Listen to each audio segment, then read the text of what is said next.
Hi guys! Welcome back to my channel, Atlantis World. Kung hindi pa kayo nakapag-subscribe sa akin channel, please subscribe my channel. Guys, kwento tayo about the as a domestic helper in Hong Kong.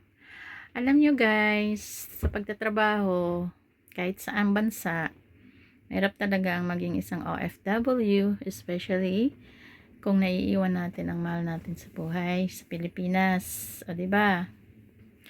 Kaya guys, tiyaga, patient talaga guys. Pangungulila, nandyan. Ang hirap, iwanan.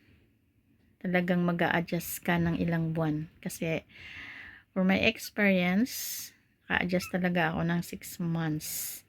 Iyak, yung parang iba ang pakiramdam kasi first time mo nga lumayo sa iyong pamilya. So as a OFW in Hong Kong, di talaga easy na magtatrabaho dito, lalo na the first time di mo talaga kilala, di ba? Hindi mo naman talaga kilala ang madadatnan mong mga amo, lalo na kung tatapang yung ano talaga sa'yo, yung alam mo yun, kasi di mo kasi alam kung ano talaga ang maging kapalaran mo as OFW. At dito kasi sa bansang ito guys na aking pinagtatrabahuhan, okay naman siya kasi it's very convenient. Philippines to Hong Kong kasi ano lang siya, it looks like 1.5 hour or 2 hours by plane. So, yeah, para sa akin hindi talaga madali. And nalala ko pa yung interview sa akin noon na sabi, anong nalalaman mo sa pagluluto? At alam ko ang bansang ito ay mahilig sa noodles. Kaya sabi ko, noodles. Pero guys, pagdating mo dito, napaka-easy lang.